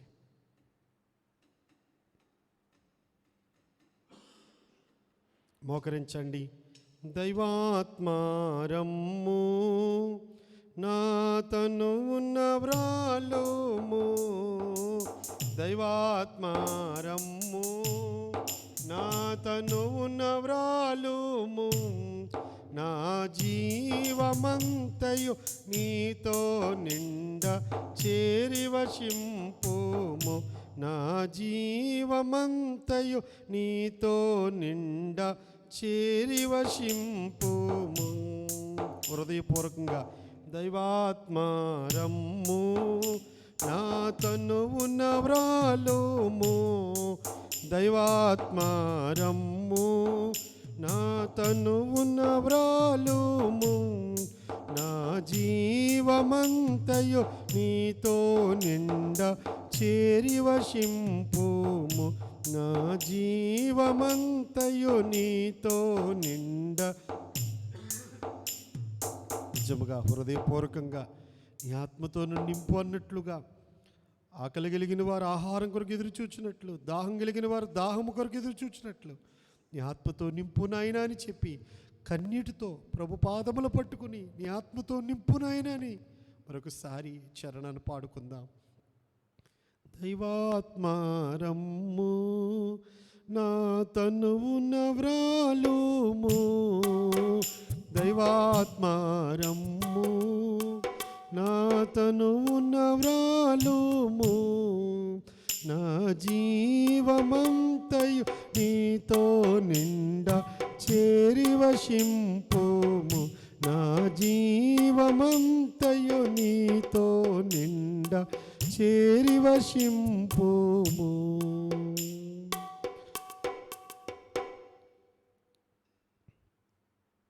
అడుగుడి మీకు ఇయ్యబడును, వెతుకుడి మీకు దొరుకును, తట్టుడి మీకు తీయబడును. అర్ధరాత్రి వేళ అర్ధరాత్రి వేళ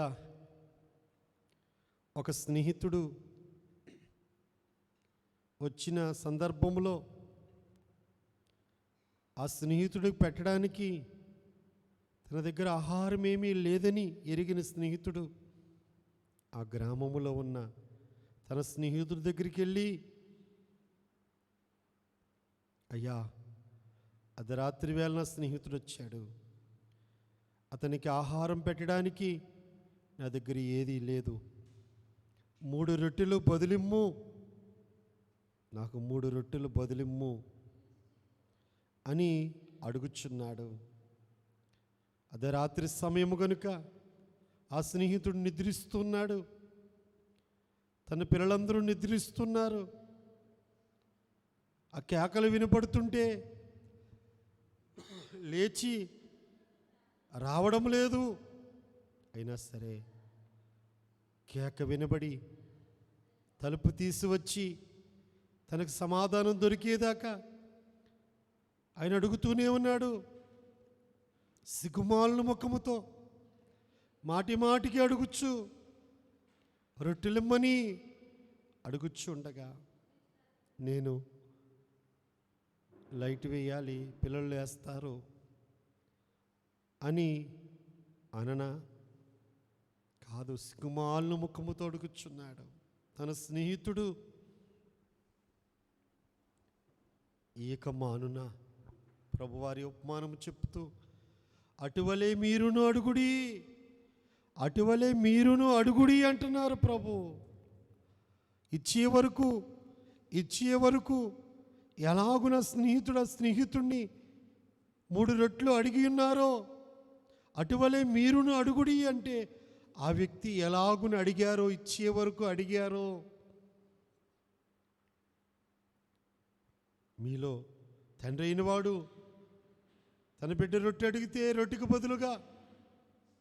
రొట్టెకు బదులుగా రాతినిచ్చిన, చేపను అడిగితే చేపకు బదులుగా పామునిచ్చిన, గురుడిని అడిగితే గుడికి బదులుగా తేలునిచ్చిన, మీరు చెడ్డవారయ్యుండు కూడా మీ పిల్లలకు మంచి ఈవులను నీయనెరిగి ఉండగా తను అడుగువారికి తన ఆత్మను ఎంతో నిశ్చయముగా ఇచ్చును అంటున్నారు.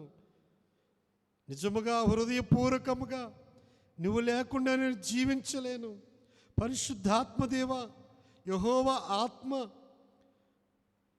జ్ఞానాత్మ, అయ్యా ఆలోచనాత్మ, బలముకు ఆధారముగా ఆత్మ, తెలివికి ఆధారముగా ఆత్మ, యెహోవా యందు భయభక్తులు పుట్టించు ఆత్మ, పశ్చాత్తాపమును కలుగు చేసే ఆత్మ. ఈరోజు ద్రాక్షావళిని నేను, తీగల మీరు నాకు వేరయ్యుండి మీరు ఏమీ చేయలేరు. నా యందు ఎవరు నిలిచి ఉంటారో నేను ఎవరి యందు నిలిచి ఉంటాను.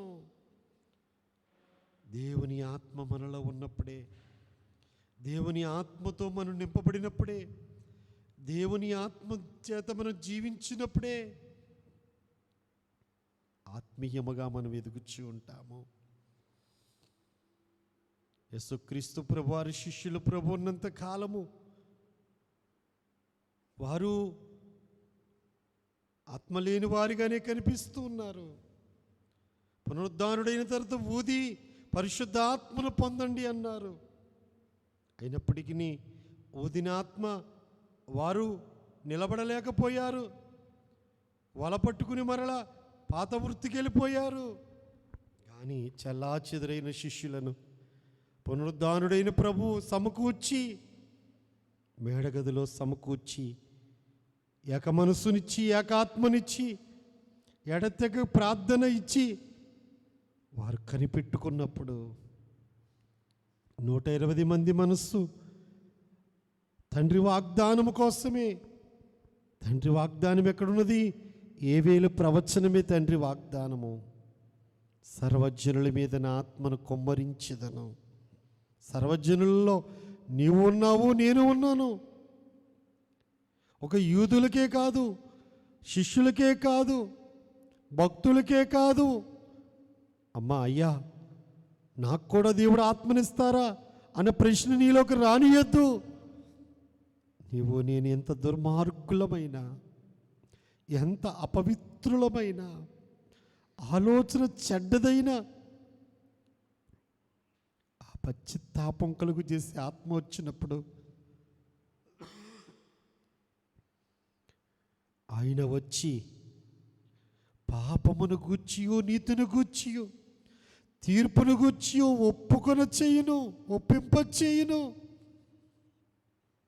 నేను ఏమయ్యున్నాను అన్నది పరిశుద్ధాత్మదేవుడు మనలోనికి వచ్చినప్పుడు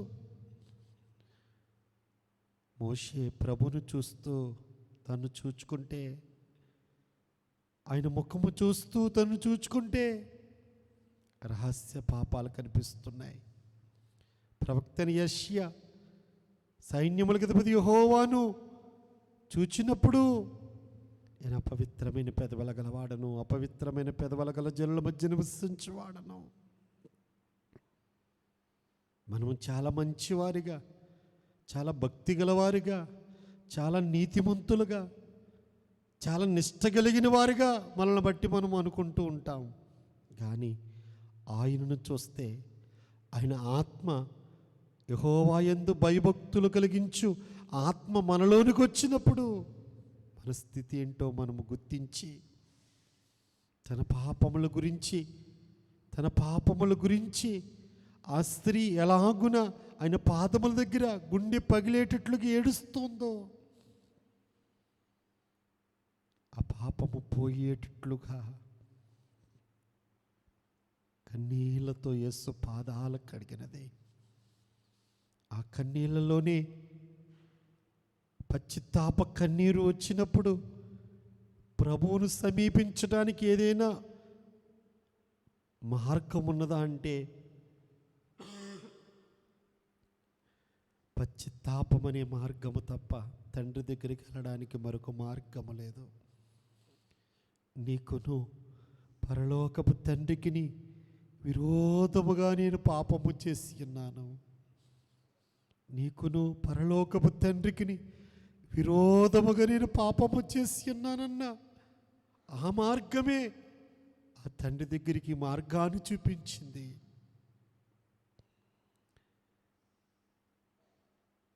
నీలో ఆ హృదయం ఉండాలి, విరిగి నిలిగిన మనస్సు, పశ్చాత్తాప హృదయము. ఆయన గాయములు రేపుచున్నాము. ఆయన ఎంత ప్రేమించుచున్నారో మనం ఆయన్ని అంత అగౌరవపరుస్తూ ఉన్నాము. ఆయన మనస్సు మన మీద అంత అధికముగా ఉంటే మనము ఆయన మీద అంత తక్కువ ప్రేమ చూపిస్తూ ఉన్నాము. ఆయన ఇచ్చినవన్నీ వాడుకుంటున్నాము, కానీ ఇచ్చిన వానితో సహవాసము చేయడం లేదు. తల్లిదండ్రులు అన్ని బిడ్డలకు ఇచ్చినప్పుడు తల్లిదండ్రులు బిడ్డల దగ్గర ఏం ఆశిస్తారంటే ప్రేమను ఆశిస్తారు.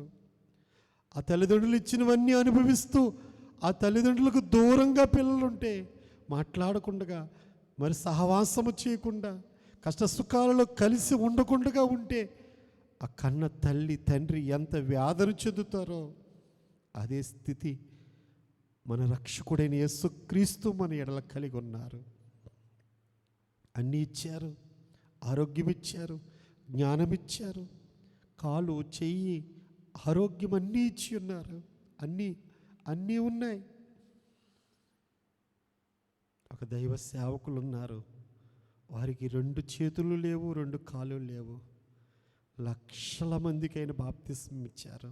2 కాళ్ళు లేకపోయినా, 2 చేతులు లేకపోయినా ఆయన ఆత్మపూరుడై బోధిస్తూ అనేకులను క్రీస్తు దగ్గరికి నడిపిస్తూ సువార్తను ప్రకటిస్తూ ఎన్నో శ్రమలు అనుభవించి 2 చేతులు లేకపోయినా, 2 కాళ్ళు లేకపోయినా లక్షల మందిని క్రీస్తు పాదాల దగ్గరికి నడిపించారు.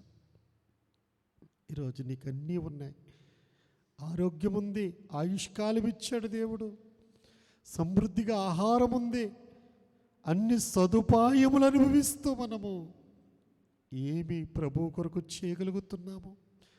ప్రభు సన్నిధికి నీ కుటుంబమును నడిపించగలుగుతున్నావా? నీ బిడ్డలు నడిపించగలుగుతున్నావా? వారు రక్షించబడాలి అన్న వేదన నీకున్నదా?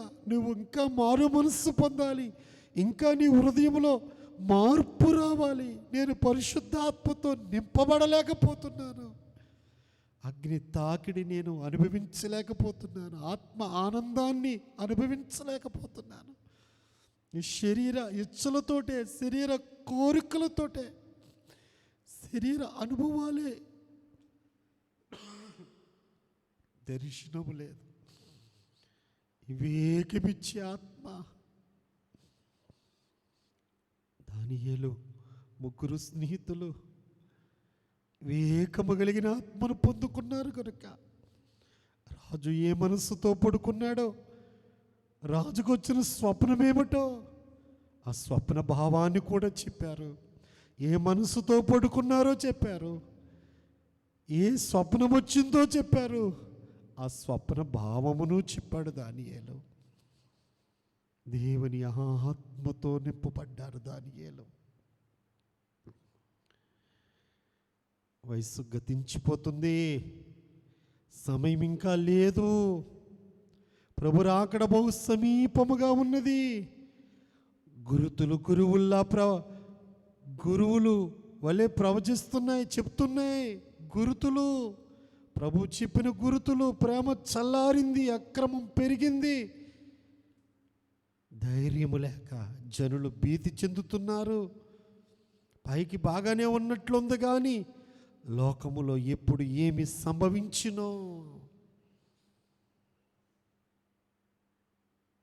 ఓ మనిషి యోచించితివా, నీ బ్రతుకు ఎలాగున్నదో. ఓ మనిషి యోచించితివా, నీ బ్రతుకు ఎలాగున్నదో. బలము చూచి భంగపడకుమా, ధనము చూచి దగా పడకుమా. బలము చూచి భంగపడకుమా, ధనము చూచి దగా పడకుమా. నీ బలాన్ని చూచుకొని, నా ఆరోగ్యం, నేను బలవంతుణ్ణి, తెలివైన వాడిని అనుకుంటున్నావు. నీ బలము నిన్ను విడిచి వెళ్ళిపోతుంది, నీ ధనము నిన్ను విడిచి వెళ్ళిపోతుంది. దేవుని నమ్ము, దేవుని యందు శ్వాసముంచు. నరులను నమ్ముకోవద్దు, ముఖ్య స్నేహితులు నమ్ముకోవద్దు, రాజులు నమ్ముకోవద్దు. యెహోవాని నమ్ముకో, యెహోవా యందు నమ్మిక ఉంచు. నీవే అని నమ్మిక, యేసు నాకు నీవే అని నమ్మిక. నీవే మార్గం, నీవే సత్యం, నీవే జీవం. నీవు తప్ప నాకు ఆధారము లేదు, నీవే నాకు ఆధారము, నీవే నా జీవితానికి ఆధారము, నీవే తండ్రి అని చెప్పి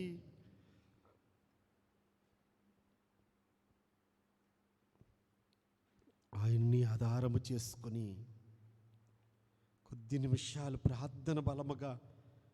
ఈరోజు అంశము దీపవృక్షము. ఈ 7 కొమ్మలు దేవుని 7 ఆత్మలు.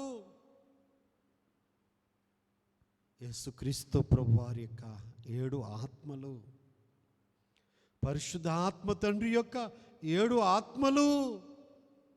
నీవును ఈ ఆత్మతో నింపబడి, అడుగువారికి ఎంతో నిశ్చయముగా తన ఆత్మనిస్తానంటున్నారు. ఆత్మ లేకుండా నేను జీవించలేను, ఆత్మపూరులై ఉండుడి అన్నారు పేతురుగా పౌలు గారు. ఆత్మపూరులై ఉండుడి, ఆత్మను దుఃఖపరచుకుడి. చాలామంది ఆత్మ ప్రేరేపిస్తుంటే, బైబిల్ చదువుతున్నప్పుడు ప్రేరేపిస్తుంటే, ప్రార్థన చేయుచున్నప్పుడు అనేక అంశములు ఎత్తి బలమైన ప్రార్థనలు, వేదనతో, కన్నీటితో ప్రార్థన చేస్తుంటే ఆత్మను ఆర్పేస్తున్నారు, ఆత్మను చల్లార్చేస్తున్నారు. శరీర సుఖం కొరకు, శరీర భోగము కొరకు, శరీర సౌఖ్యము కొరకు ఆ ఆత్మ ఆరిపోయి, నా దివిటి ఆరిపోవచ్చున్నది. దివిటి ఆరిపోయిన వారు, బుద్ధి లేని వారు, వారు విడిచిపెట్టబడ్డారు, వెలుగుచున్న వారు వెళ్ళిపోయారు. నువ్వు నింపబడి ఆత్మతో ఎప్పుడు వెలుగుచ్చు ఉంటే, క్రీస్తు వెలుగును లోకానికి ప్రచురిస్తూ ఉంటే, వెలుగు సంబంధులందరూ పరలోక రాజ్యములో ఉందురు, చీకటి సంబంధులందరూ వెలుపుట పాతాళమందుందురు. నీ స్థితి ఏమిటి అన్నది నువ్వు ప్రశ్నించుకో. నేటికి ఎలాగున్నావు?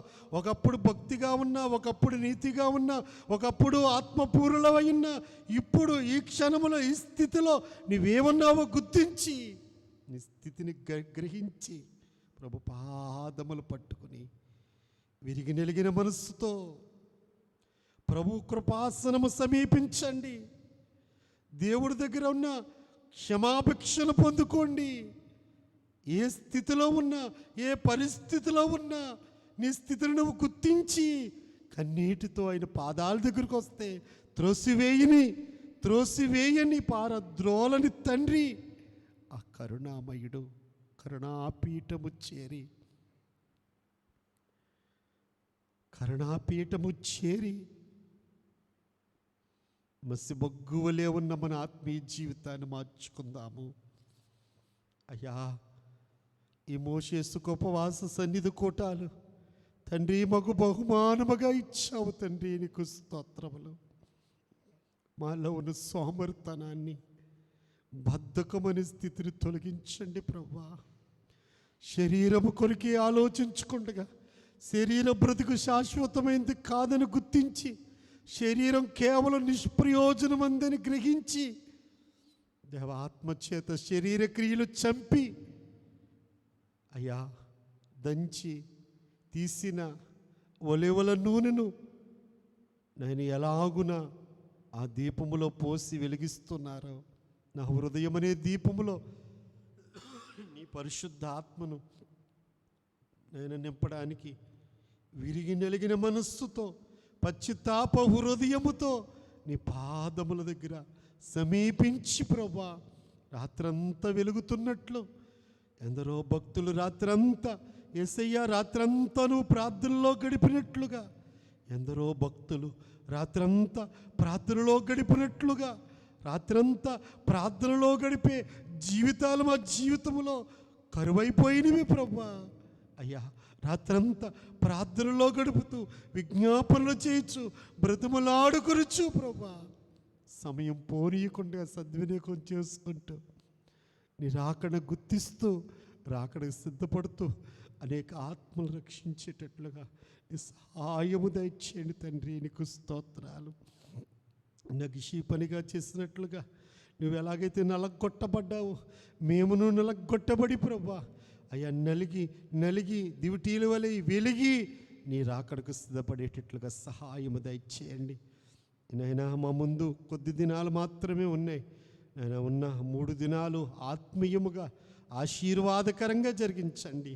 అడ్డుల ఆటంకములు తొలగించి ఈ లైవ్ ద్వారా ఆత్మీయముగా జరిగించిన కూటమంతటిని బట్టి నేను స్తుతిస్తూ వాక్యం వినిచిన ప్రతి హృదయాన్ని మండించి అయ్యా మహిమా ప్రభావములతో నింపబడిన నీ రూపములోనికి మారి మేఘమెక్కుడు కొరకు ఆయత్తపరచమని, శరీర సంబంధమైన బలహీనులందరినీ బలపరచమని, దుఃఖించి వారిని వాదార్చమని, సమాధానము లేని వారికి సమాధానము దయచేయమని, నీ అభిషేకము ద్వారా పరిష్కార మార్గాలు చూపించమని యేసు పరిశుద్ధ నామమున పెండ్లి కుమారుడిగా మహిమ మేఘం మీద రానయ్యుండి మా ఆత్మలు వెలిగించడానికి దీపవృక్షం మా ముందు ఉంచినేస్తున్నామని ప్రార్థించి బ్రతిమలాడి వేడుకొనుచున్నాను తండ్రి.